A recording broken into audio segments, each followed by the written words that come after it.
Mark Canha is a Detroit Tiger, and Eduardo Rodriguez officially opts out. The offseason is here, baby. Let's talk about it all today on Locked On Tigers.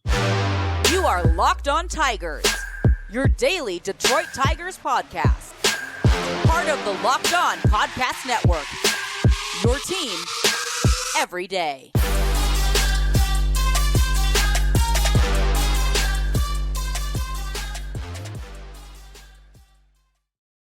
What is up, everybody? Welcome back to another edition of Locked On Tigers. I'm, of course, your host, Scott Bentley. Today is Monday, November 6th, 2023. Thank you so much for making Locked On Tigers your first listen every single day. We are free and available wherever you get your podcasts, including YouTube, part of the Locked On Podcast Network, your team every day. Today's episode is brought to you by FanDuel. Make every moment more. Right now, new customers can get $150 in bonus bets with any winning $5 moneyline bet. It's $150 if your team wins. Visit FanDuel.com/LockedOn to get started. Boy, are we so back. What an offseason already. The Tigers had a heck of a weekend. We have Eduardo Rodriguez officially opting out. No new contract put in place. He will become a free agent. Then we have the Detroit Tigers making a trade before free agency even begins and acquiring Mark Canha. Now, I want to start. We'll get to all of that today. Obviously, most of the conversation today is going to be around Mark Canha, rightfully so. So we'll talk plenty about him. I do want to say that Holub had a really good year for the Tigers. That's who the Tigers gave up, minor league reliever. He had a solid season in the minors. And this is a trade you make 10 times out of 10. If you're the Tigers, you don't feel bad about it. You do it. It's good value. Not trying to say anything otherwise. I just want to give him his flowers. And in the press conference, the Zoom conference, whatever you want to call it, Scott Harris had given credit to Garco, who's head of player development and the entire development staff for the Tigers, for putting the Tigers in a position where a trade like this can happen.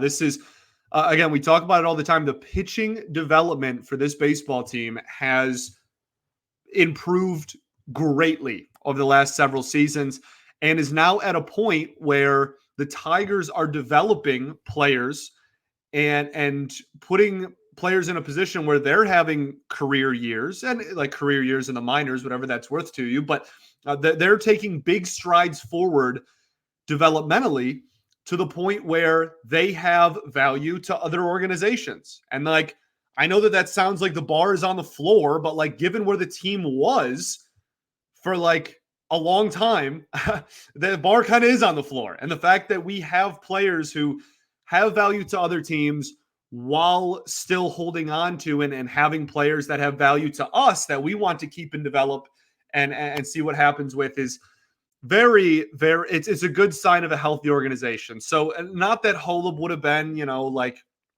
prime Mariano Rivera or that this is like some big mistake. Again, like this is a trade the Tigers make 10 times out of 10. And I'm not trying to like pump too much into the tires here, but he had a solid season. And I think that the development team, I agree with Harris basically, that the development team deserves a lot of credit for putting them into position where they can trade assets and get help at the major league level for minor league arms. Okay, because that's not too long ago that wasn't really a thing. So, Mark Canha, Detroit Tiger, baby. I love it. I really do. Where do we even start? Well, I guess we'll start with the style of player that he is. If you were to look around baseball, okay, just take a gander, take a peek throughout the entire game of baseball. If you were to rank all of the people in the sport that are like Scott Harris profile guys, there is a legitimate argument, not saying it's a slam dunk or that's guaranteed, but there is a legitimate argument, maybe even a winning argument, that Mark Canha is quite literally number one on that list. This guy just fits exactly what Scott Harris and co. and what this front office wants to bring to the Tigers organization and what they want this lineup to look like, what they want, the type of at-bats they want their players to have. Mark Canha. He is a non-strike zone expander. That's a weird way of wording that. But he does not expand the strike zone. He does not chase. He walks a boatload. And this past season, he actually had his career best K percentage, like comfortably. This is a guy that in his career has about a 20.5% K rate, had a lot of years of just over 20%. Not that that's awful. That's, around league average. That's fine. But this past season, it was down to 15.6% K rate, which is in the 87th percentile. The whiff rate was in the 86th percentile at just 18.3%. The chase rate was in the 78th percentile, 23.9%.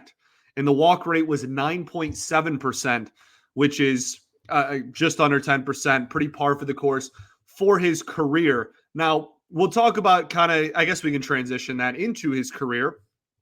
Obviously, the style of play, he also can play multiple positions. He can play corner outfield. He can play some first base. We'll talk about that a little bit later as well. But when looking at his career, in terms of, what kind of player, again, are we getting? What kind of numbers has he put up in the past? This past season, he had a 1.6 F-WAR. I think his baseball reference WAR was higher. He would have been one of the most valuable non-pitchers on the 2023 Detroit Tigers. And that's awesome to acquire, again, for a minor league reliever. So really good value. Again, I keep going back to value for the trade. I'm a big fan of. He is on I think it's technically a team option that the Tigers will very obviously opt into, and the Brewers clearly, it sounds like, didn't want to opt into, which is why they were shopping him.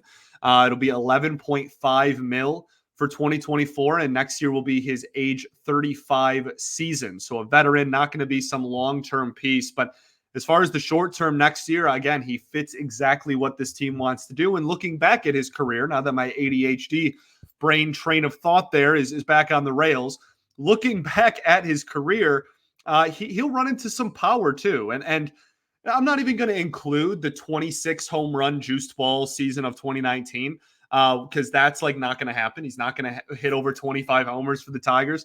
But looking at every other year, 2021, 17 homers, 2018, 17 homers, 2022, 13 homers, and last season, 11 homers. So he's on a gradual decline, if you're on a linear decline, if you're looking at the last 3 seasons. But if he can just hit 12 to 15 bombs and have a slugging percentage of around 400, this guy is going to be worth, and he's going to fulfill the value that we assume of him. And the reason why I say that is because his value does not come from hitting 12 to 15 homers. That's where he can't hit 0. That's where some of it is going to come. But his value, not all of it, that's not fair, but a large majority of it comes from drawing walks. And when you have a high walk rate type of profile, excuse me, that helps the sustainability of your production. WRC plus the last 3 years, 111, 126, 116. If we're getting a 10 to 25% better than league average hitter, his slugging percentage in those 3 years, 400, 403, and 387. If he can just slug 400, he's going to be an above league average hitter because he draws so many walks and works so many counts.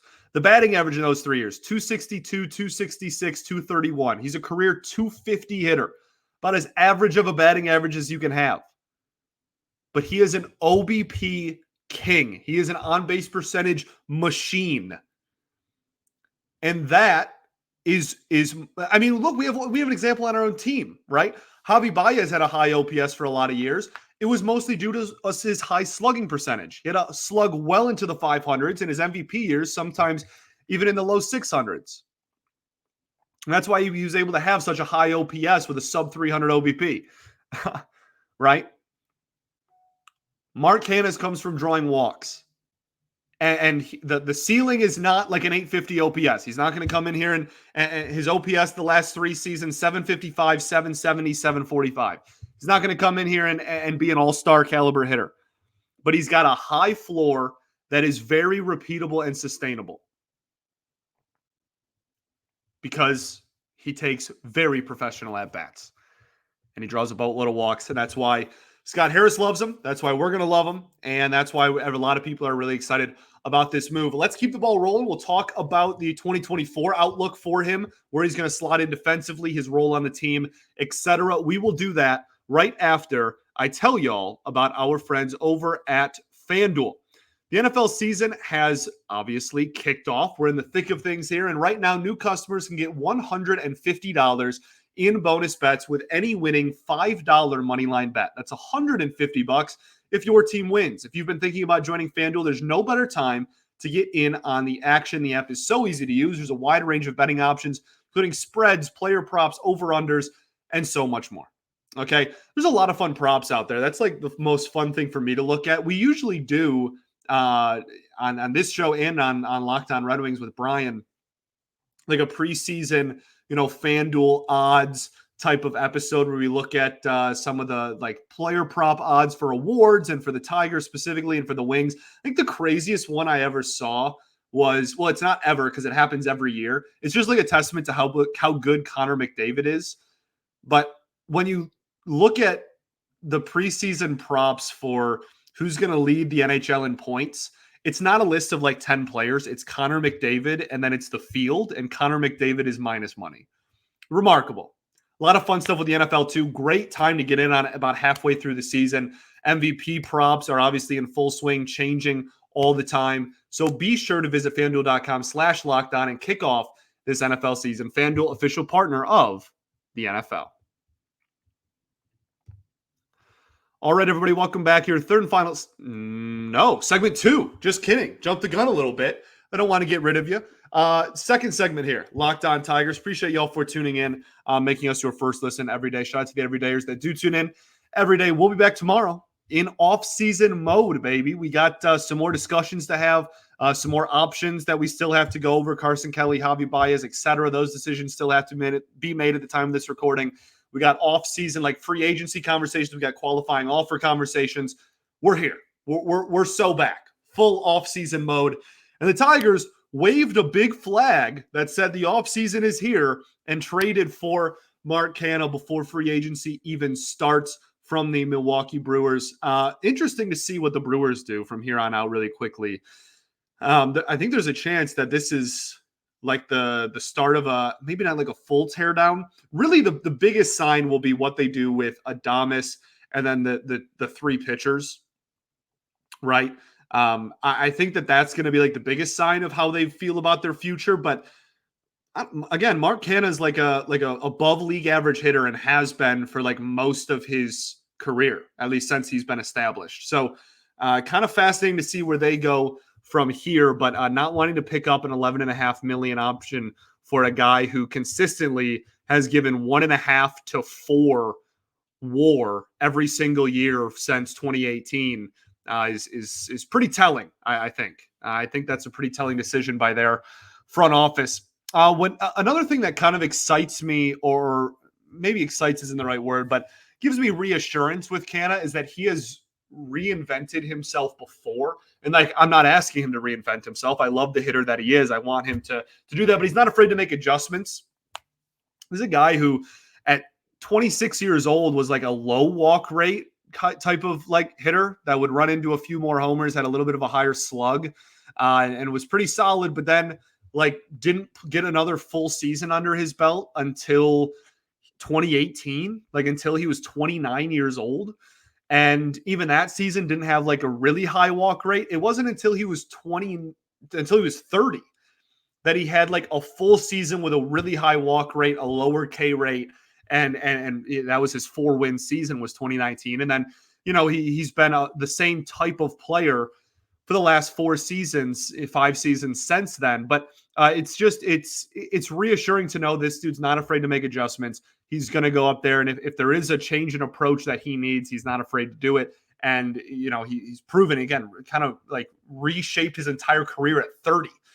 And now we're getting him at 35. So even though he's a veteran, This is not a guy who has like a ton of miles on the tires or that has been doing the same thing for 15 years and whatnot. Like this is really like year 5-ish of like this current iteration of Mark Canha, which I like, to be honest with you. So yeah, man, I know we keep reiterating it. I keep saying it over and over again, but like this is the floor. He's a high floor guy for me. And this shouldn't be the only move of the offseason because I don't think it's a like super high ceiling move. And I want to make that clear as well. Mark Canha is not going to slot into this lineup and bat third and be a 4-win player and be a 4 or 5-win player, be a perennial all-star. He's not going to come in here and be that like middle of the lineup bat that your team desperately needs, right? So if you are looking at maybe desperately is not the right word to use for that anymore. I guess that's probably not fair. The Tigers did take some strides in that department this past season. But if you're looking at like a high ceiling, like a big impact type of bat, Canha raises the floor, and I love what he brings, but it shouldn't be the only move of the offseason is all I'm trying to say. And there's nothing that says it won't be. So like I'm not worried that it's the only move of the offseason. I know there's some people out there that are just because of how year 1 of the Harris era kind of went, where there wasn't like a huge splash like that. But free agency, it hasn't even started yet. So I'm not like, oh, wow, this is like the one move we've made. We're just done. Like the offseason really technically hasn't even started yet. I still think we have plenty up our sleeves here this offseason. And I'm not really worried about this being the only move that we make, but I just wanted to make it clear, like it shouldn't be the only move that we make. And we'll talk a little bit more about that when we talk about Erod as well. You definitely need some help on the pitching side of things now that Eduardo Rodriguez's future is highly in question. But we're talking about Canha now. The last thing I really want to talk about is just his role on the team, where he's going to fit into the lineup defensively, et cetera, in 2024. Again, not like a 2 through 4 hitter. However, I think the reason why, again, I feel like he raises the floor of this team so much, is just because like the OPS is consistent. It's been like consistent mid or high 700s for a while now. So if you're getting that, that's good. And that's not, again, like that's not like perennial middle of the lineup stuff. I think he's a great 5 or 6 hitter on a good team. And the other thing that really excites me is because he draws a ton of walks and because he's a high OBP guy, I don't think they're going to be afraid to lead him off. And I fully welcome it. I love it. Please be my guest. Give me a guy who's going to walk a boatload to start off a game. I don't think it'll be like an every single day. He's just penciled in as the leadoff hitter thing. But if they like a matchup, especially, I think they're going to have no fear in putting him in the leadoff spot. None at all. And I think that's awesome and needed. Right? We talked about it during the season too. Like this team hasn't had like a perennial, solidified, really good leadoff hitter in a while. So I think that'll help. But I expect him to bat, like just outside of the heart of the lineup for a lot, whether it is at the very top or whether it is in that like 5 or 6 in the lineup range. And that extends your lineup. And that's so valuable. And that's so awesome. Right? It's not just, to use a Red Wings analogy, like it's not just like, the top line is really productive and the other lines aren't, and you're not going to get any production out of them. You need to expand the lineup. You need threats all throughout it. You can't just be like, oh, well, if you get through the 2, 3, 4, you're good for another inning and a half or 2 innings. Canha helps you do that. Again, a fantastic floor-raising move for the Detroit Tigers. Fantastic. I love this move. I really do. I absolutely love it. I love Mark Canha. He's going to raise the grittiness of this team too. This guy's not afraid to get hit by a pitch. And like, I don't know if that's like a sustainable trait or attribute, but he'll wear it, baby. He'll wear it. He had like a crazy hit by pitch total a couple of seasons ago. He's going to raise this team's X-grit stat. All right, let me tell you. If you know, you know.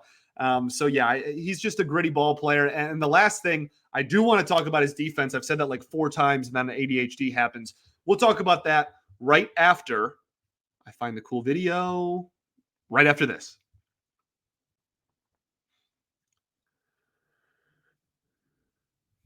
All right, everybody, welcome back here. Third and final segment of Locked On Tigers. I appreciate you all for tuning in as always. So talking about the role that Canha is going to have on the team in 2024. We talked about where he's going to kind of his role is going to be offensively.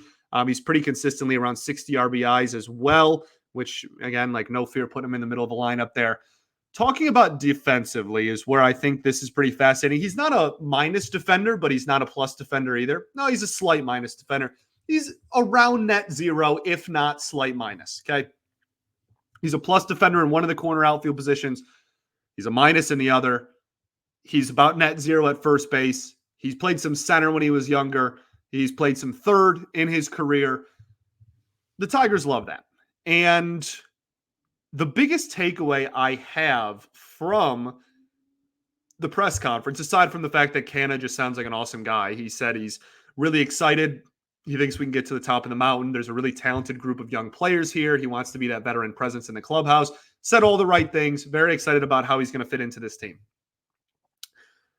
The two biggest conversations I think remaining are DH and Vierling / Badu. We'll start with DH. Really not a long conversation. I just think that we are at a point where this team wants not log jam, but they don't want DH clogged. And like, we love Miguel Cabrera, right? Thank you for your career. Obviously gave him the big farewell. I think this organization is thrilled that there is not a guaranteed DH every night. It's the same guy every night. They get to play matchups a little bit more. They get to have kind of a revolving door. And I think they're super, super excited. I think Hinch is super excited. I think Harris is super excited. I think that this move kind of highlights that weirdly, because while Canha is going to play mostly corner outfield, he will. They mentioned specifically that he was going to get time at first base. Spencer Torkelson was really, really poor defensively last year, except for scooping. I always have to throw that out there because anytime I say that, people go, oh, well, he scooped really well. Yes, he did. He was elite at it. He was incredible at it. Every other aspect of defense that wasn't scooping, he was like amongst the worst in baseball at. So, and that's a conversation for a different day. He should be better, etc., whatever. We did our deep dive on him last week. But I do think that Torkelson's going to get some time at DH. They're not going to be afraid to put Canha at first base. They're not going to be afraid to put Canha at DH. They're not going to be able to be afraid to put Canha in either corner outfield. Obviously, that's like his position, naturally. I think that it opens the door for a lot of possibilities and them to really play the matchups as best as they want on a night-to-night basis. Now, that leads us to the last conversation, which is Badu and Vierling, which are now easily, I'm talking with my hands very much so, more than I usually do, easily the biggest conversation, or the biggest question mark, rather, on the team now after these moves are those two gentlemen. Akil Badu already was a big question mark because he's a lefty, right? We have Carpenter not going anywhere, Green not going anywhere, Meadows presumably not going anywhere, not as much as a lock as the other two, but I think he's going to be the starting center fielder. That's three lefty outfielders. Are you just going to have all four of your outfielders be lefties? Probably not. I don't think, for a team that plays the matchups as much as the Tigers do, don't think that's in their interest, okay? So we already, last week when we did our deep dive on Badu, talked about the fact that he was probably already the odd man out. Now you bring in another guy that can play corner outfield. Probably even more so the odd man out. But the interesting part is that now, and Badu has options. We talked about that on his deep dive. Like, you can start him off in Toledo. You don't have to like trade him necessarily if you don't want to, but it's going to be a conversation. I think the more fascinating is now Vierling. Mark Canha is a righty that plays corner outfield and can play the corner infield positions. He doesn't have a ton of experience at third, but like neither does Vierling really, and he played a ton of third last year. Now, long-term, obviously Vierling's much younger. Canha's going to be 35. This is not like you shouldn't change the entire outlook of your organization for a guy who may only be here a year. But Vierling was the right-handed hitting outfielder and could play third base. Even if they don't like Canha at third base, you have a ton of other utility infielders that can play third that make Vierling's necessity on the team a little bit not as much. And then now you have a fourth outfielder who is a righty, which was like really one of the biggest reasons as to why Vierling was not the odd man out and Baду was. So now this conversation becomes absolutely fascinating. We're going to watch those two like a hawk this offseason, Badu and Vierling, because they can coexist, though, is the thing. Not all three of them on the Major League roster, but I think Canha and Badu or Canha and Vierling can coexist. Probably still more likely Canha and Vierling because Vierling can play the infield a little bit. But like there is a possibility for them to coexist. It's not a necessity anymore. Vierling doesn't have to make the opening day roster necessarily, which is like crazy to say, but like it's kind of true. And I still like Vierling. He still has tools. He still brings value to this team. I'm not saying just like get rid of him and give up on him. I'm just, again, the fit of where he slots in 2024, that tunnel is getting narrower and narrower after this acquisition. But they can coexist.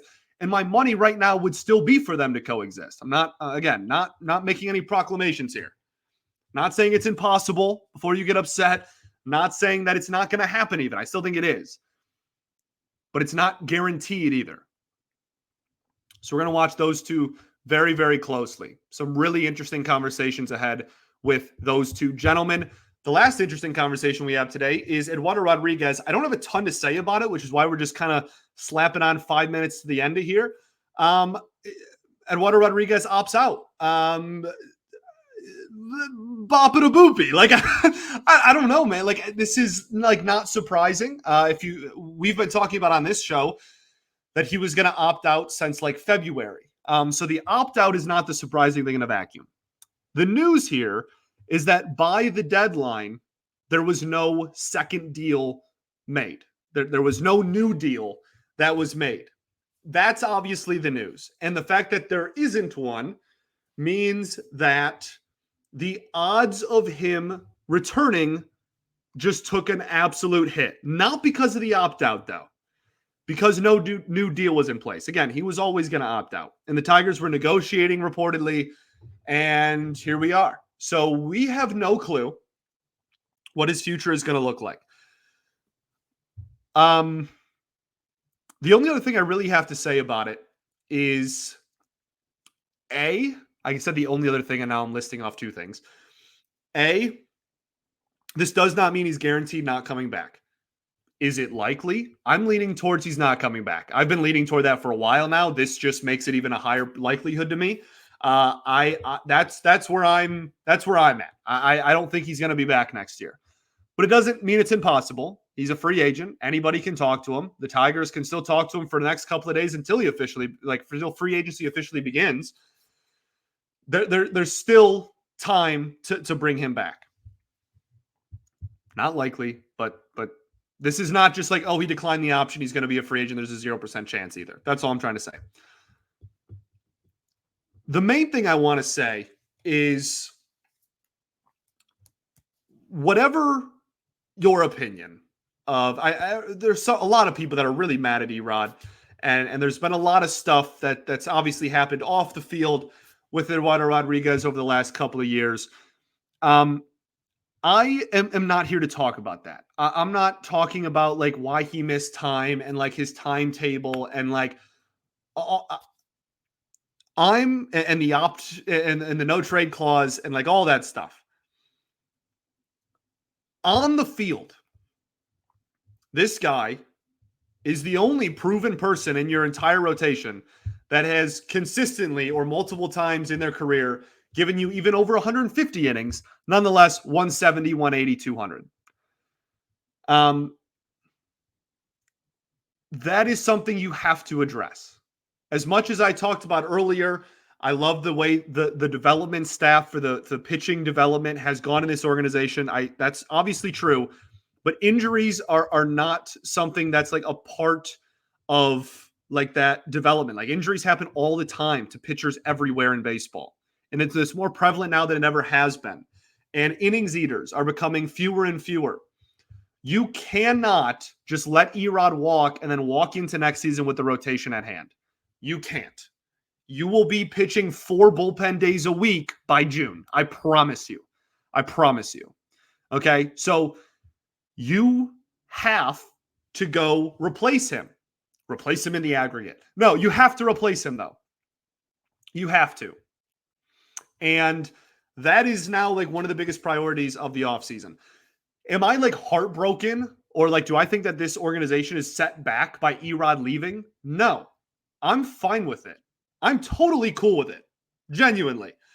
I'm pissed that we didn't trade him, because value-wise, trading him is a lot better than letting him walk for nothing. But in a vacuum, him not returning is not like the end of the world to me or this organization. But he was the second best pitcher on your team this year. And he did lead the team in innings. And he is the only proven pitcher that can eat innings in this entire rotation as it stands right now on November 6th.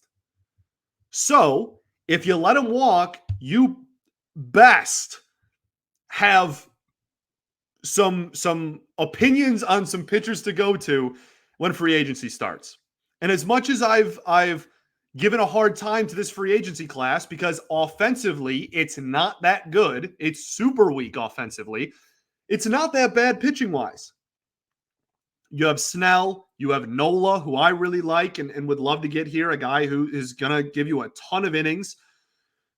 You have, I mean, the list goes on and on. Like, honestly, you have international prospects thrown in there from Japan, Cuba, etc. You have multiple international pitching prospects in this class as well. Like, this is who like the Tigers are reportedly in on, which is like super exciting because we're never in on international free agents. There's a lot of options out there to replace him. And the Tigers proved last year that they can get innings out of somebody who's maybe overlooked by other teams. And Feder and London Nieves are incredible at their jobs and can help in that regard. You don't have to break the bank necessarily, but you need to go spend money on somebody who is going to pitch innings. And that is I think the argument for trying to get a deal done with Erod. But if you let him walk and you want it, and you think those innings are somewhere else on the free agent market, you know, so be it. I'm totally cool with that. Okay?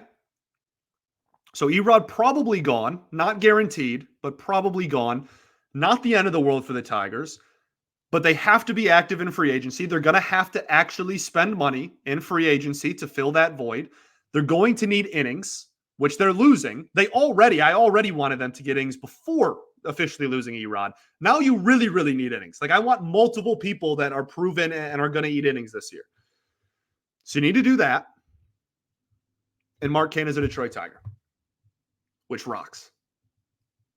Thanks for making Locked On Tigers your first listen every single day.